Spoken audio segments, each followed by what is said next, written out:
Hey guys, this is the boss montage part 2 video with tutorial. Just like part 1, the difficulty is actually New Game Plus and Company of Champion, but I'm still using the same boss strategy as any normal mode, so it can be used as a reference. The first one is Smelter Demon. Every time he attacks, he actually did a scream, so you can actually dodge simply by listening to his scream. Due to the high poise damage by this boss, it is not recommended if you block the attack. Important to note that his overhead slash, this one, yes, he can cancel it after any hits or combo that he has done. So for any slash, there is a possibility that he can finish with that overhead slam. While powering up, his attack has fire damage and you will take a lot of damage even if you block. It's not meant for you to get hit. But again, memorize the attack by the sound of it. You may say that it is only Smelter Demon, why would I overthink so much about it? No, it's important because if you do not understand his attack pattern, simply over damaging to kill, you will have a hard time killing blue Smelter Demon in the DLC area. He also can cancel explosion after his jump attack. Anyway, yes, it is important for blue Smelter Demon, believe me. I'm not exaggerating, but enemies in DLC content is seriously dangerous.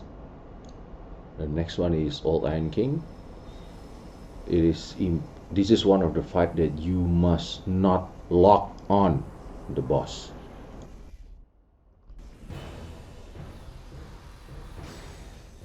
You need to pay attention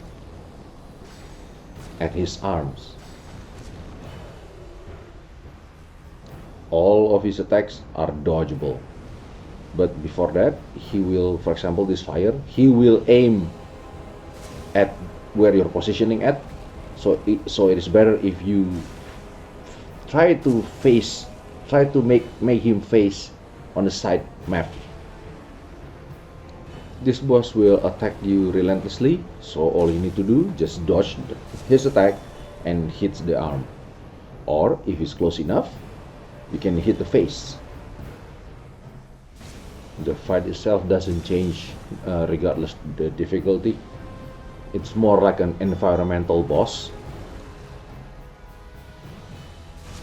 because you only need to wait before he attacks. So kind of make this boss fight is quite not so difficult actually. Oh yeah, you can actually cast spells from far away though. Yeah. Not a difficult boss fight, but it teach you how to manage your surrounding, which is nice. Okay, this one we fight the Scorpion Nachka. This battle strategy is very similar with the other one, but this time I'm using a sword and shield strategy. I'm using an arc sword because Great Club is too slow on the recovery. I get hit too often. The fight is quite straightforward. Keeping the distance is probably the key, and do not approach from the back because she can tail swipe from the back. I usually wait for the tail to stomp in front and I hit the tail. I usually keep kiting.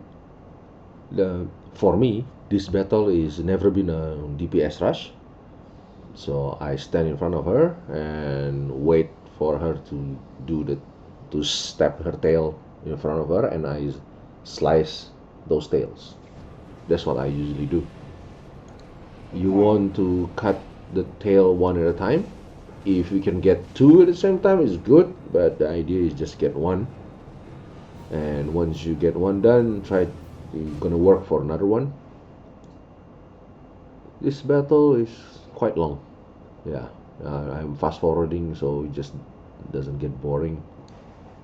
But I still think that you should cut the tail, because when you hit the tail, you get her damage as well. So it's a progress on the way. By the time she loses the tails, only have a little bit life left, so you can kite or just go Rambo.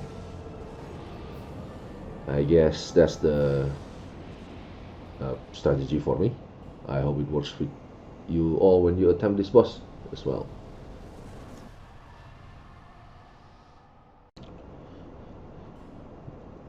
This one is Prowling Magus. I'm not sure if this one should be called a boss or not. It's pretty simple. For me, I tried to kill one of the priests first, but I stood too close to the Dark Mage, to the Necromancer, so I got knocked back by the Dark Blast. The idea is that you focus kill one priestess at a time. Once you've done that, everything should be easy. Don't let the priest stay alive for too long, because the priest can shoot from far away and you have to walk around, otherwise you get zerked by those mindless zombies. You do this, I believe things should be easy. A mob boss like this, for each ads that you kill, it's a progress. So you can see here I'm using a pancake strategy and it works. So I recommend to use the easy way rather than the hard way. The next one is Duke Deer's Freya. To make the fight properly, you must have a straightforward weapon. Any weapon that has straightforward moveset, either stabbing or slash or thrust, but straightforward. I'm using a one-hand strategy, where the other one I have to hold a torch, so I cannot block. I have to focus on dodging. The idea is that to give people insight that while carrying the torch, all those small spiders will leave you alone. Okay, I got hit right there. It's not supposed to be like that, but okay, let's continue. You actually have to be careful when you do the New Game Plus or the Company Champion, because the boss has higher life. If for some reason your damage is a bit lacking, both of those heads can fall off and you're stuck with unkillable boss. So you make sure you need to deal significant damage. Okay, this one is the Rotten. I don't hate the boss, but I hate the stage, for real.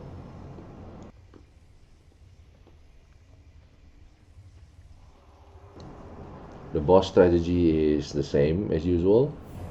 If you play it properly, you shouldn't get hit at all if you play properly, but I got hit, so it's fine. If Rotten attacks you using its left hand, which is our right hand side, you must not get caught by that, because you will get one-shotted or ragdoll. Or attack pattern, very simple. He has a overhead chop. The overhead chop is possible to be in 3 hit combo, and he has a delay slash like that. Delay slash can be from left or right. That should be fine. The more it attacks using its left hand, the more you can deal damage on the left hand, because it can be broken, like this one. It can be broken. You can do Dark Blast, that you have to dodge. Just stay away. Maybe 2 times back roll should sufficient. Other than that, everything quite straightforward. Just make sure you don't get hit. You are not supposed to get hit. One chop, you're probably dead anyway. So yeah. It's a hit and run game.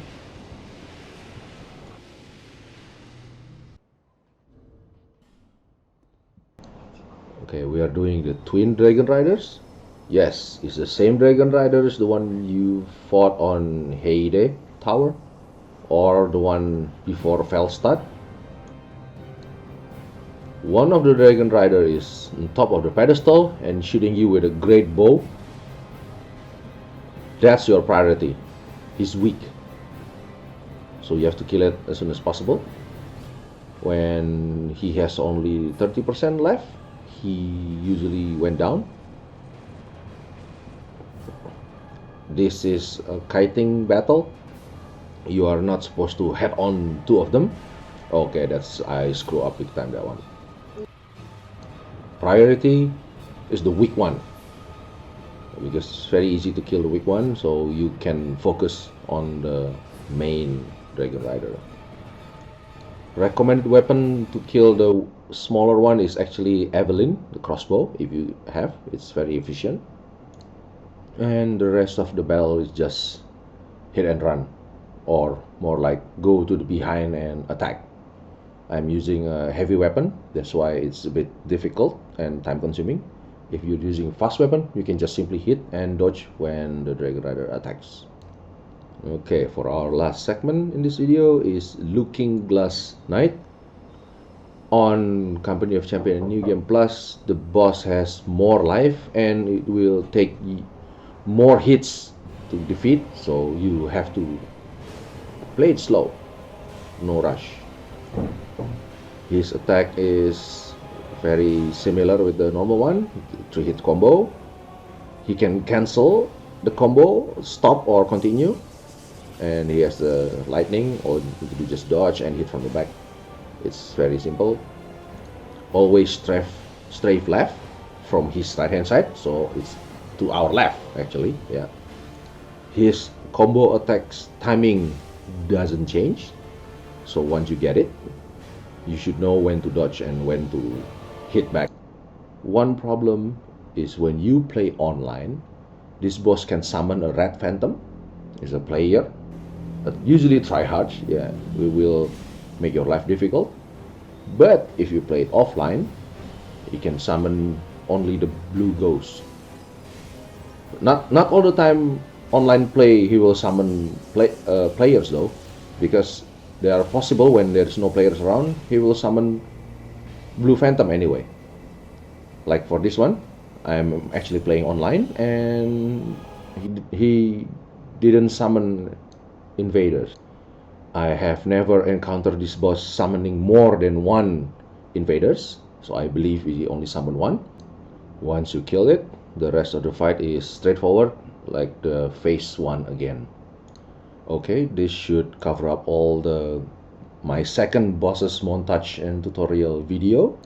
I hope this video helped you if anyone of you trying to attempt these bosses.